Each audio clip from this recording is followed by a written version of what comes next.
Hello dear friends, मैं आज आपके लिए लेके आई हूँ एक इंटरेस्टिंग सा टॉपिक जिसके बारे में हम बात करेंगे। वुड कहाँ पे यूज़ करते हैं, चाहिए के लिए हम क्या यूज़ करते हैं, ये वाली सारी चीज़ें मैं आज की वीडियो में आपको बताने वाली हूँ। तो चलिए स्टार्ट करते हैं। फर्स्ट जो आता है वुड। हम वुड को किसके लिए यूज़ करते हैं? गा गी गे। अब बोलेंगी आप लोग क्या कि विल भी मैम इसी के लिए यूज़ करते हैं? वुड के जैसा ही क्या सेम होता है विल? हाँ, तो विल भी ऐसा ही होता है। विल में भी हम क्या करते हैं?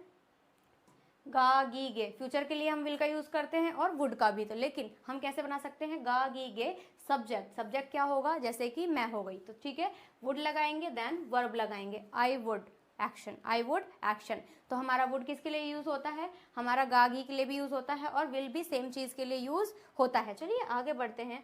इसमें क्या है, कैसे यूज करते हैं? चुनाव के लिए। जब भी हम चुनाव करते हैं, ये या फिर ये, अगर दो चीज है आपकी, तो कौन से बोलेंगे आप? What would you like. क्या बोलेंगे? What would you like. अगर आपको विल का यूज कर रहे हैं तो इसमें आप बता रहे हैं कि आप फ्यूचर के बारे में बात कर रहे हैं। जब भी आप फ्यूचर को लेके बात करेंगे तो उसमें हम विल का यूज करेंगे। अगर कोई चॉइस है आपके पास में तो वहां पे हम वुड का यूज करेंगे। एग्जाम्पल यही होगा, कौन सा लेना पसंद करोगे? क्या बोलते हैं? कौन सा लेना पसंद करोगे? तो आप क्या बोलेंगे? What would you like. Clear हो गया? तो यहाँ पे क्या है, चुनाव के लिए हम वुड का यूज करते हैं। डिफरेंस, मैं कल मुंबई जाऊंगा, ये हो गया आई विल गो मुंबई, ये डेफिनेटली है। अगर मैं बात करूं नेक्स्ट चुनाव के लिए, तो चुनाव के लिए कैसे होगा? मैं चाय लूंगा, मैं चुनाव कर रही हूँ कॉफी और टी, तो क्या बोलेंगे? I tea. तो क्या बोलेंगे यहाँ पे? I would take tea. मैं कॉफ़ी लेना या फिर चाय लेना पसंद करूंगा, तो आप इंग्लिश में कैसे बोल सकते हैं? इसको बोलेंगे I would take tea, I would take tea, मैं चाय लेना पसंद करूंगा। क्लियर हो गया? वुड में और विल में क्या डिफरेंस है? आई होप आप लोग आगे बढ़ते हैं। अब आता है क्या हमारा, मैं केबी से मैं जाऊंगा, तो क्या होगा? आई विल गो इन केबी सी। ये क्या है? अमिताभ बच्चन का सो, जिसमें हम क्या लगाते हैं? केबीसी। कौन बनेगा करोड़पति? तो इसमें क्या लगाएंगे? I will go in KBC. अब अगर मैं बता रहा हूं कि मैं ए चुनूंगा, मैं ए चुनूंगा, आपके पास ऑप्शंस कितने हैं? 4 ऑप्शंस है, आपको चुनना कोई एक है। तो यहाँ पे भी चुनाव की बात हो रही है, तो आप यहाँ पे यूज करेंगे I would choose a, I would choose a. यहाँ पे क्या हो रहा है? जब भी चॉइस की बात होगी, चूज करना होगा, तो हम वुड का यूज करेंगे। चलिए आगे बढ़ते हैं। अब आता है रिक्वेस्ट। जब भी आप किसी से रिक्वेस्ट करते हैं तो आप वहाँ पे क्या लगाएंगे? यूज करेंगे वुड यू और फर्स्ट फॉर्म। क्लियर हो गया? चलिए बढ़ते हैं इसके सेंटेंसेस की तरफ। रिक्वेस्ट में कैसे बोलेंगे? क्या आप मुझे अपना नंबर बताएंगे? मैं रिक्वेस्ट कर रही हूँ, क्या आप मुझे अपना नंबर बताएंगे? तो इंग्लिश में इसको कैसे बोलेंगे? Would you tell me your number. या फिर आप बोल सकते हैं, क्या आप अपना नाम बताएंगे? रिक्वेस्ट कर रहे हैं तो कैसे बोलेंगे? Would you tell me your name, would you tell me your number. आप यहाँ पे रिक्वेस्ट कर रहे हैं तो यहाँ पे वुड का इस्तेमाल करेंगे। नेक्स्ट आता है, क्या आप मुझे अपना पता बताएंगे? Would you tell me your address please. क्या बोलेंगे? Would you tell me your address please. Next, क्या आप यहाँ हस्ताक्षर करेंगे? इट मीन्स करेंगे, तो कैसे बोलेंगे?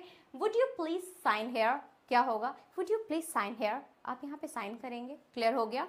ये थे हमारे, जब भी हम रिक्वेस्ट की बात करते हैं तो रिक्वेस्ट में हम फॉर्मूला यूज करेंगे, would plus you plus verb की फर्स्ट फॉर्म, जो हम नॉर्मल यूज करते हैं। क्लियर हो गया?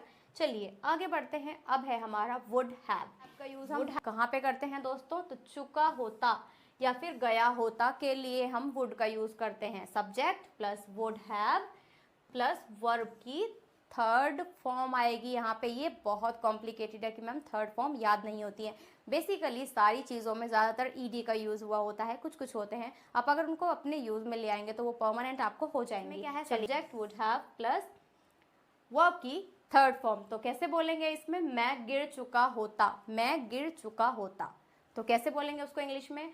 आई वुड हैव फॉलन, मैं गिर चुका होता, आई वुड हैव फॉलन। जब भी हम यूज करेंगे चुका होता, गया होता, कर लिया होता, तो उसके लिए हम क्या यूज करेंगे? Subject would have plus third form. Clear हो गया? नेक्स्ट आता है, वह मर गया होता, ही वुड हैव डाइड। क्या हो जाएगा? ही वुड हैव डाइड, वह मर चुका होता, वह खा चुका होता। ही वुड टेकन, क्या हो जाएगा? ही वुड टेकन या फिर ईटन। क्लियर हो गया? अगर बोलें वह पिट चुका होता, तो क्या हो जाएगा यहाँ पे? He would have beaten. Clear हो गया? ये थे हमारे, जब भी हम किसी के लिए यूज करते हैं चुका होता या गया होता। नेक्स्ट आता है हमारा क्या? कुड। तो कुड हम कैसे यूज करेंगे? सका, सकी, सके या फिर पाया, पाई, पाए के लिए हम यूज़ करते हैं कुड। फॉर्मूला क्या बनेगा हमारा, that is subject could plus not plus verb की फर्स्ट फॉर्म। मैं कल नहीं आ पाया, जो आप नहीं कर पाए, तो क्या हो जाएगा, I could not come yesterday, मैं अपना काम नहीं कर पाया। I could not do my work yesterday. Next क्या हो सकता है, कल बांग्लादेश नहीं जीत सका, कल बांग्लादेश नहीं जीत सका, Bangladesh could not win yesterday. Clear हो गया। चलिए आगे बढ़ते हैं। नेक्स्ट है हमारा